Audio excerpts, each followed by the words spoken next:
जय हिंद, नमस्कार। मैं अमर जैदी स्वागत करती हूँ आप सबका एक बार फिर से हमारे आज के कार्यक्रम में। दोस्तों, आप सब जानते हैं कि हमारे देश के पास नेपाल है। नेपाल में अचानक से एक छात्र आंदोलन इतना विकराल रूप ले लेता है कि पूरी सरकार गिर जाती है।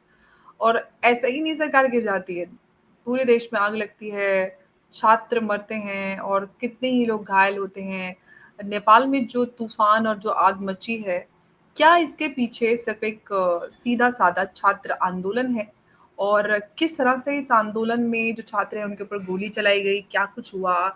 इसके पीछे की कहानी पूरी स्क्रिप्टेड है, इसके पीछे कोई और है? ये सबसे बड़ा सवाल है समझने वाला। अब सवाल ये है कि इस सब के बाद जो कुछ भी हुआ, छात्र आंदोलन विकराल रूप रूप ले लेता है और सरकारें गिर जाती हैं, नेताओं के घरों में आग लग जाती है, लोग मर जाते हैं। नेपाल आर्मी चीफ एड्रेस करते हैं और उसमें आप सबको जो सबसे बड़ी नोट करने वाली बात है वो ये है कि उनके पीछे किंग पृथ्वी नारायण शाह का पोर्ट्रेट नजर आता है, जिससे मैसेज साफ ये है कि नेपाल में मोनार्की आने का संदेश उससे मिल रहा है। क्या नेपाल में मोनार्की आती है तो ये भारत के लिए सही है या फिर आनी चाहिए, क्योंकि भारत और नेपाल का बॉर्डर पोरस है और कई सारे सिक्योरिटी कंसर्न्स नेपाल से को लेकर भारत के रहते हैं। हालांकि नेपाल और भारत के संबंध हमेशा अच्छे रहे हैं, लेकिन ये एक अलग कहानी है।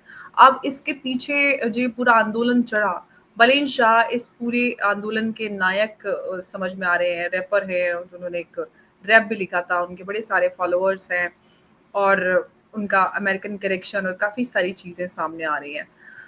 इस पूरी कहानी को हम समझेंगे कि आखिर अगर नेपाल में मोनार्की आती है, तो आनी चाहिए या नहीं आनी चाहिए, और ये जो कुछ हो रहा है वो क्यों है? इसी पे बात करने के लिए हमारे साथ मौजूद है उमेश जी। उमेश जी, बहुत-बहुत स्वागत है आपका। जय हिंद, नमस्कार। जय सिया राम अंबर जी। जय सिया राम उमेश जी। उमेश जी, नेपाल में जो कुछ भी हो रहा है वो हम में से किसी से भी नहीं छुपा है और सिचुएशन काफ़ी वर्स हो गई। आगे लगती हैं, लोग मारे जाते हैं, युवा मारे जाते हैं। सिचुएशन एकदम से इतनी खराब हो जाएगी किसी ने सोचा नहीं था। और अब जिस तरह से आर्मी चीफ ने एड्रेस किया, वहाँ पर पीछे जो पोर्ट्रेट नज़र आया, उससे साफ ये समझ में आता है कि किंग पृथ्वी नारायण शाह पीछे नज़र आते हैं। उससे संदेश है कि नेपाल में मोनार्की आ सकती है। तो नेपाल में मोनार्की आती है तो आपको क्या लगता है, आनी चाहिए, नहीं आनी चाहिए? किस तरह से ये भारत के लिए है रहेगी? देखिए, नेपाल एक हिमालयन हिंदू किंगडम है, जो 2008 या 9 में उन्होंने अपना कैरेक्टर चेंज कर दिया और वहां पे मोनार्की को अबॉलिश कर दिया था और आज उधर प्रेसिडेंट है। पर कल जिस हिसाब से आंदोलन हुआ है और नेपाल के अंदर बलेन शाह एक पॉपुलर नेता बन के उभरे हैं। वो पहले एक रैपर रह चुके हैं, 35 ईयर्स के हैं और उनकी वाइफ का नाम सबीना काफले है। तो ये बताता है कि कहीं ना कहीं वो वेस्टर्न इन्फ्लुएंस है इनके ऊपर। अब अ, अमर जी, मुझे ये समझ में नहीं आता है कि जो नेपाल के अंदर मोनार्की को एक तरह से खत्म कर दिया गया, अब उस मोनार्की को वापस रेस्टोर करना एक तरह से सही काम है क्या, नहीं है? बहुत लोग मेरी बात से एक तरह से अचंभित हो गए होंगे कि मैं क्यों इसके ऊपर प्रश्न चिन्ह लगा रहा हूँ। बस मैं एक चीज बताना चाहता हूँ। 2001 में किंग बीरेंद्र नेपाल के नेपाल के रूलर होते थे और उनको बताया जाता है 1 जून 2001 को एंटायर रॉयल मैसेकर हुआ, जिसमें 10 लोगों की मृत्यु हो गई। The entire family was eliminated. उसके बाद किंग बीरेंद्र के मृत्यु के बाद किंग ज्ञानेंद्र बने थे एज रूलर ऑफ नेपाल। सब चीज बढ़िया चल रहा था, पर जो किंग ज्ञानेंद्र के बेटे हैं Prince Paras, he is involved in fake Indian currency note racket in Kathmandu in Nepal. अब ये जो पारस वीर विक्रम शाह देव है, इनके आईएसआई के साथ अच्छे कनेक्शन है। आज किंग ज्ञानेंद्र की उम्र है 80 साल की और फ्यूचर में इनके बाद प्रिंस प्रिंस पारस ही बनने वाले किंग ऑफ नेपाल। अगर नेपाल में मोनार्की रिस्टोर होती है और ये आदमी अगर बनता है किंग ऑफ नेपाल, तो आप सोच लीजिए डायरेक्ट आईएसआई का डायरेक्ट कनेक्शन है इसके साथ, क्योंकि इसी को रख के आईएसआई ब्लैकमेल करेगा और भले ही वो हिंदू किंगडम आ जाए, सिक्योरिटी इम्प्लीकेशन हमारे बढ़ जाएंगे। तो क्या हमें हिंदू किंगडम अलाउ करना चाहिए? सबसे बड़ी बात ये है। सेकेंड बड़ा क्वेश्चन ये है, भारत करे क्या? और क्योंकि हिमालयन किंगडम में हमेशा इधर there was an American influence और चाइनीज इन्फ्लुएंस, और ओली जो था वो एक चाइनीज टूट था। उसके एक तरह से चाइनीज एम्बेसडर के साथ एक संबंध थे, जिसकी फोटोग्राफ चाइनीज के पास थी, वो उनको ब्लैकमेल करते थे। ये बात वहां के सर्कल्स में घूम रही है। अब नेपाल में एक म्यूजिकल चेयर चल रहा है कि मतलब प्रधानमंत्री बदलते रहते हैं, कभी प्रचंड आ जाती है, कभी ओली की सरकार आ जाती है। नेपाल के अंदर जो यूथ है एक तरह से डिस्ट्रीब्यूशन है, वहां पे करप्शन बढ़ चुका है। उन्होंने सोशल मीडिया बैन कर दिया। सोशल मीडिया बैन किया तब जो जितने भी एप्स है, जैसे व्हाट्सएप है, इंस्टाग्राम है, फेसबुक है, जीमेल है, लिंक्डइन है, यूट्यूब है, ये चलते नहीं। वहां के इन्फ्लुएंसर्स जो इसके ऊपर निर्भर थे, वो तो एक तरह से गुस्सा हो चुके थे। वहां के पत्रकार गुस्सा हो चुके थे। वहां पे जो छोटे बिजनेस वाले थे वो व्हाट्सएप से अपना काम चलाते थे, और जो यूथ थे वो किसी से कम्युनिकेट नहीं कर पाते थे, और डायस्पोरा से कम्युनिकेट नहीं कर पा रहे थे। तो आज समझ में आ गया है कि जो सोशल मीडिया का एडिक्शन है वो एक तरह से ड्रग से भी बड़ा है। अगर आपने उसकी अगर काट दी और उसके अंदर चाइनीज ऐप अमीर जी, चलने यहाँ लगे। पर मैं एक बात ऐड करना चाहूंगी। सोशल मीडिया का एडिक्शन आप एक तरफ छोड़िए, लेकिन ये स्टेप के अचानक से आप सोशल मीडिया बैन कर दीजिए पूरा। आप किसी एक ऐप का यूसेज लिमिट कर दीजिए, कहीं पे कुछ रिस्ट्रिक्शन लगा दीजिए, आपने आउटराइटली आपने बैन कर दिया। आप इस कदम को आप नॉर्मल समझते हैं? आज के दौर में आप पूरी तरह से सोशल मीडिया बैन कर देंगे, स्टूडेंट्स पे गोली चला देंगे, ये तो पूरी तरह से लग रहा है कि कुछ ना कुछ गड़बड़ है। मैं वहीं पे आ रहा था। उन्होंने पूरा अमेरिकन सोशल मीडिया एप्स को बैन किए, कुछ चाइनीज ऐप चल रहे थे। ये सबसे बड़ी मिस्टेक हो गई। आपने जैसे बोला था कि थोड़ा सा रेस्ट्रिक्ट करके बढ़ाते तो ठीक रहता। अचानक लोगों का गुस्सा उमड़ पड़ा। करप्शन तो था ही, जॉब अपॉर्चुनिटीज नहीं थी, और जो ओली सरकार है वो चाइनीज टूज है। वहां पे चाइना के लोगों को प्रोजेक्ट मिल रहे थे, चाइनीज लोग आके काम कर रहे थे, लोकल एड्स को जॉब ही नहीं था। तो कल जो हमने देखा है वो एक तरह से गुस्सा उमड़ा है। पर एक और एक चीज है, वहां पे आईएसआई का इन्फ्लुएंस भी है, वहां पे जमात का भी इन्फ्लुएंस है। मैं कभी भी नहीं मान सकता कि भीड़ में जो लोग हैं, कल जो जैसी खबरें आई हैं कि वहां पे एक्स पीएम की वाइफ को जला दिया गया, मैं मान ही नहीं सकता। नेपाल के लोग नहीं कर सकते। ये आईएसआई के स्टूडेंट्स ने किया है, ये मैं बताना चाहता हूँ फर्स्ट। सेकेंड, वहां पे आईएसआई ने पूरा टेंटेकल्स बैठा के रखा है, और उसको सपोर्ट कर रहा है सीआईए। तो अब जो है हिमालयन किंगडम बन गया है ऐसा chess board, geo political chess board बन गया है बिटवीन चाइना एंड अमेरिका। देखिए, जो नेपाल है लैंडलॉक नेशन है चाइना और इंडिया के साथ।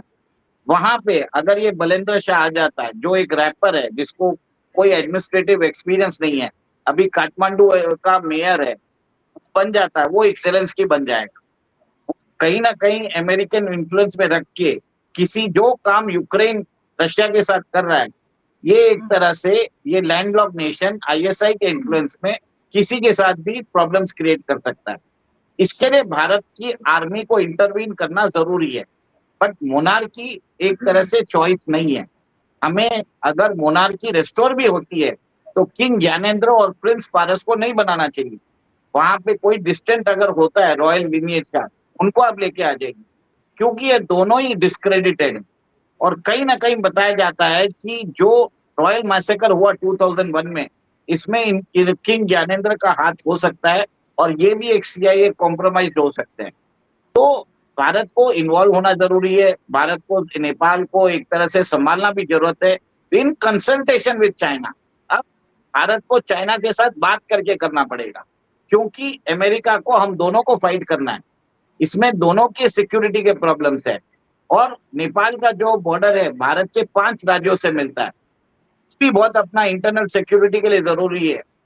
तो अंबर जी, इसके लिए मैं मना कर रहा हूँ कि ये जो प्रेजेंट जो किंग एंड क्वीन, किंग और प्रिंस है, इनको छोड़ के आप किसी को भी लेके आएंगे, तो मोनार्की के लिए तब आप मोनार्की रिस्टोर कर सकते हैं।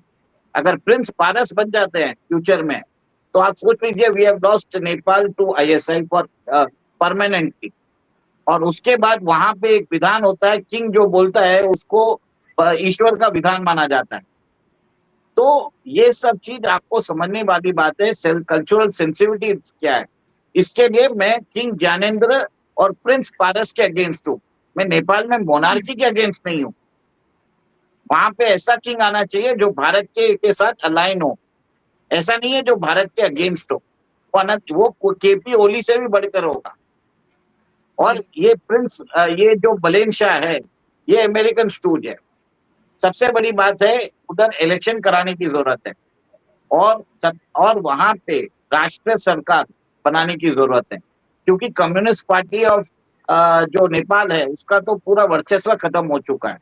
कल जिस हिसाब से दंगे हुए हैं और उनके लीडर्स को मारा गया, तो समझ में आता है कि फिनांस मिनिस्टर को पकड़ के उनको मतलब उठा के पीटा गया, तो वो एक एक्सट्रीमली निंदनीय है।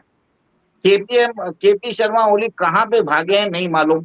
बताया जाता है कि वो कहीं पे आर्मी बैरक्स में छुपे हैं। देखिए, आज भी लोगों का गुस्सा उमड़ा है। बट एक और एक चीज देखिए, वहां पे कल बताया जाता है कि पशुपतिनाथ टेम्पल को जलाने की कोशिश की गई। राष्ट्रीय बैंक को उधर लूटा गया, सुप्रीम कोर्ट को जलाया गया, जेलों से लोगों को छुड़ाया गया। तो ये सब काम तो ऐसे ही करेगा, वहां के लोग नहीं करेंगे।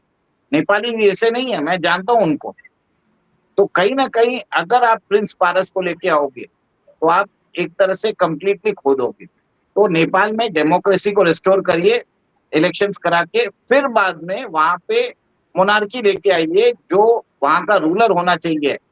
ही should neither be king Gyanendra, neither he should be prince पारस।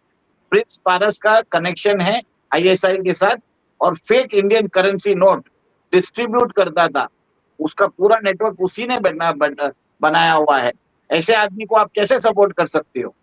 भले ही यहाँ लेकिन अब पे सवाल ये है कि इस पूरी सिचुएशन में आप ये कह रहे हैं कि ये पूरा ऑर्केस्ट्रेटेड है और ये इंडिया और चाइना को डिस्टर्ब करने के लिए सारी चीजें हैं, क्योंकि दोनों ही से सीमाएं सटी हैं। और अब यहाँ पे अगर कुछ भी डिस्ट्रप्शन होता है तो दोनों पर काफी असर पड़ता है, सिक्योरिटी कंसर्न्स जुड़े हैं।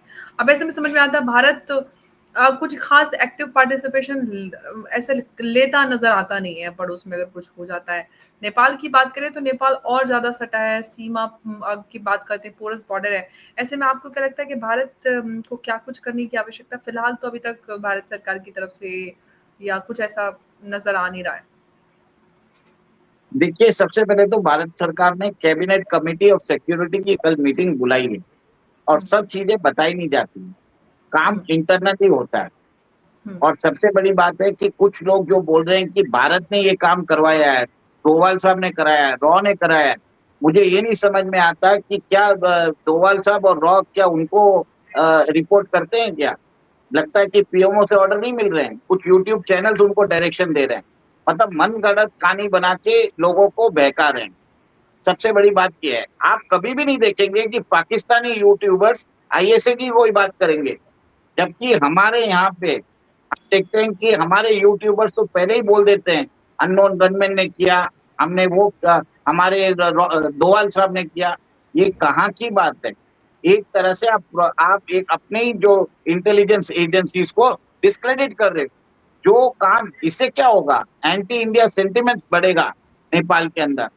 आप ये समझ लीजिए, हमारे प्रॉब्लम्स होने वाला है, उनको तो व्यूअरशिप मिल जाएगी। यहाँ पे जो बात करते हैं, हम हिस्टोरिकल फैक्ट्स रख के बात करते हैं। अंबर जी, आपके चैनल पे ना तो मैंने कोई आपके क्यूआर कोड दिखाया, ना आप किसी से पैसे मांगते हो, ना कुछ करते हो। जबकि वहां पे तो सब चीज बोलता रहता है। देखिए, मैं तो खरी खोटी बात बोलता हूँ। आप अगर सही है तो जो सही है वही बोलूंगा। खरी खोटी बात करने में फायदा है, क्लियर कट बात करो। भारत को अभी क्या करना है? पहले डेमोक्रेसी रिस्टोर करना है। सेकेंड, वहां पे मोनार्की को एस्टेब्लिश करना without Prince Paras and king Gyanendra. Third, Bharat को चाइना के साथ कंसल्टेशन करना ही पड़ेगा। आप ऐसा नहीं है कि चाइनीज को ओवरलुक कर सकते हो, क्योंकि भारत भारत ने पहले इंटरवीन नहीं किया तो चाइना ने इंटरवीन कर दिया था। पर दोनों को तकलीफ है। और वहाँ पे एक तरह से वहाँ पे कहीं न कहीं हो सके वहाँ पे आपको सिचुएशन नॉर्मल करने की ज़रूरत है और अमेरिकन इन्फ्लुएंस को हटाना है पहले। फिर मेरा मानना है कि हमारा जो बॉर्डर है नेपाल के साथ, उसको थोड़ा-सा सख्त करने की ज़रूरत है ताकि फ्री मूवमेंट ना हो सके आईएसआई के लोगों का। क्योंकि कुछ दिन पहले जो पाकिस्तान से एक महिला आई थी, वो नेपाल के थ्रू भारत में घुसी सीमा थी। हैदर, आज वो सबसे हाँ, बड़ी भारतीय बनी बैठी हैं और सबसे ज़्यादा पैसा कमाती है, भारत में रह के सारी नौटंकी करती हैं और वो सबसे ज़्यादा पैसे कमाती हैं हाँ, तो ये सोशल चीज़ मीडिया ठीक से। है। और सचिन ये का पूरा परिवार इन्फ्लुएंसर बन गया है, सब अरे क्या इन्फ्लुएंसर बना है वो मैं वही बता रहा हूँ कि ये बेतुकी बातें हम करते नहीं हैं। ना हम कोई आपके चैनल पे ना तो हम कुछ बोलते हैं कि हमारे रॉ और डोवाल साहब ने किया है। क्योंकि मुझे ही नहीं लगता कि रॉ और डोवाल साहब है ना उनसे उन यूट्यूबर से परमिशन लेके करते हैं।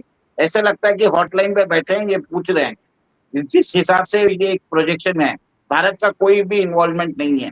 और एक तरह से देख लीजिए, आप ये देखिए पशुपतिनाथ पे कौन करवाएगा? इसका मतलब क्या है? क्या पशुपतिनाथ पशुपतिनाथ मंदिर पे अगर हमला होता है तो ये कोई भी नेपाली, कोई भी हिंदू तो इस तरह का कार्य कर नहीं सकता। ज़रूर ये आप इस सब के सोचिए, पीछे मैं यहीं पे आ रहा हूँ, मैं यहीं पे आना चाहता हूँ। अब उस हेडलाइन से देख के क्या लगेगा कि भारत ने करा है? अल्टीमेटली आप भारत के खिलाफ काम कर रहे हो। तो कहीं न कहीं ऐसे जो हेडलाइन्स हेडलाइन आते हैं किसने लगाई है? आप किसकी बात कर रहे हैं? मैं समझ नहीं पा रही हूँ। किसी की भी होती है, मैं किसी की भी नहीं है, बहुत सारे लोग लगाते हैं। मैं उसके लिए बोल रहा हूँ, मैं इसका कंडेम करता हूँ और इसके जी, लिए ये मैंने कल थोड़ा-सा आर्टिकल इनसेंसिटिव मैं है और ये बहुत ज़्यादा गलत एक मैसेजिंग इससे जाती है, तो थोड़ा-सा सँभल कर हमें औ अ, और मैंने और इसके लिए मैंने हिस्टोरिकल रिकॉर्ड्स भी चेक किए, 2009 का आर्टिकल पुल आउट करके आपके पास भेजा, जो कटिंग में जिसमें मैंने बोला है कि क्यों प्रिंस पारस नहीं बनना चाहिए। और डोभाल साहब क्या ये मिस्टेक करेंगे? जब आपको मालूम है कि प्रिंस पारस आईएसआई के साथ है। सबसे बड़ी बात ये है, ये देखिए ताना-बाना इसके लिए बता रहा हूँ कि लोगों को समझ में आए, कैसे गुमराह किया जाता है, कैसे लोगों को बहकाया जाता है। भारत का कहीं भी इन्वॉल्वमेंट नहीं है, सीधी बात है। और जो भी लोग ये कर रहे हैं, वो एक तरह से भारत और नेपाल का रिलेशनशिप को खतरे में डाल रहे हैं। सस्ती लोकप्रियता के लिए ज़रूरी नहीं है ये सब चीज़ें। देश इम्पोर्टेंट है, पहले एक चीज़ नोट कर लीजिए। और हम जो बात एक्चुअली कर रहे हैं, देश के इंटरेस्ट में कर रहे हैं। सिविलाइजेशनल कनेक्ट ज़रूर है नेपाल के साथ, पर वहाँ पे प्रिंस पारस को नहीं ला सकते, किंग ज्ञानेंद्र को नहीं ला सकते, सीधी बात है। और वो काम कैसे करना है, वो भारत सरकार को मालूम है। हम सिर्फ स्पेक्युलेशन कर सकते हैं, हम सिर्फ बातें कर सकते हैं। अल्टीमेटली वो बताएँगे और हम यहाँ पे डिसाइड नहीं कर सकते। हमारी bureaucracy is competent enough to take decisions. हम सिर्फ एक तरह से आंकलन कर सकते हैं। बस इतना ही बोलना चाहता हूँ। बिल्कुल ये आपने सही कहा कि ये जो सिचुएशन आज नेपाल में है, उसके पहले बांग्लादेश में थी। बांग्लादेश से पहले हमने श्रीलंका और पाकिस्तान में भी देखी है। इस तरह के हालात जब भी पैदा होते हैं और ये सारे ही देश जो हैं हमारे पड़ोस में हैं, सीमाएँ सटी हैं और जब भी कुछ होता है, तो उसका असर भारत पे बहुत गहरा होता है और भारत कभी भी ये नहीं चाहेगा कि उसके पड़ोस में इस तरह के हालात पैदा हों, दंगे भड़क जाएँ। अगर कहीं पे भी ऐसा होता है तो भारत की सुरक्षा पर बहुत बड़ा असर पड़ेगा। ख़ास तौर से नेपाल की बात करते हैं, पोरस बॉर्डर है और आना-जाना रिश्ते बहुत ज़्यादा एकदम सरल एक और सुगम है। एक लोग ए आते-जाते हैं, पीपल टू पीपल कनेक्शन बहुत स्ट्रॉन्ग है, यूपी, बिहार और कई सारे राज्यों से सीमा सटी है। तो ऐसे एक और एक में बात करना चाहूँगा। जी, जी, जी। हाँ, मैं हाँ, यही मैं एक बोलना और एक चाह रही बात हूँ करना कि ऐसे हाँ, में भारत मतलब ये तो एक मैंने जर्नलिज़्म की पढ़ाई पढ़ी है। मैं इतने सालों से मीडिया और उसमें हूँ। मैं अपने आप को बहुत बड़ा कोई एक्सपर्ट नहीं क्लेम करती। लेकिन इतना तो मैं भी समझ पाती हूँ कि ऐसा तो भारत कभी नहीं करेगा क्योंकि भारत के फ़ेवर में नहीं है। भारत क्यों नेपाल में दंगे करा के अपने गले में हड्डी लटकाएगा?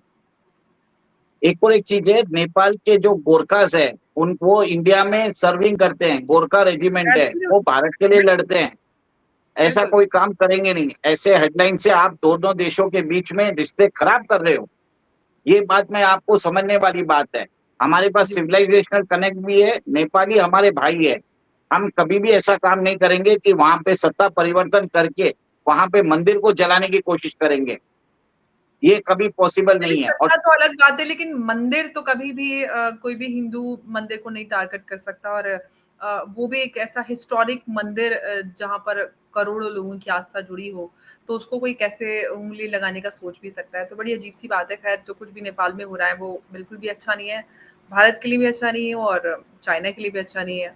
और ये क्या हो रहा है, कैसे हो रहा है, ये सारी चीज़ें हम आज के इस डिस्कशन में समझ पाए और ऐसे में बहुत संयम बरतने की ज़रूरत है, बहुत ज़िम्मेदारी के साथ हमें काम करने की ज़रूरत है क्योंकि जो कुछ भी हो रहा है, वो हमारे देश के लिए बिल्कुल ठीक नहीं है। सीमा सटी है, पोरस बॉर्डर है, ऐसे में भारत ऐसा कभी भी नहीं चाहेगा कि कोई और भी ऐसा करे। खुद तो ख़ैर बहुत बहुत दूर की बात है, लेकिन कोई और भी ऐसा करे, नेपाल में ऐसा हो, ये भारत के फ़ेवर में नहीं है। उमेश जी, बहुत-बहुत आपका धन्यवाद हमारे साथ आज की इस चर्चा में जुड़ने के लिए। नमस्कार, जय हिंद, जय भारत। जय सिया राम। जय सिया राम, उमेश जी।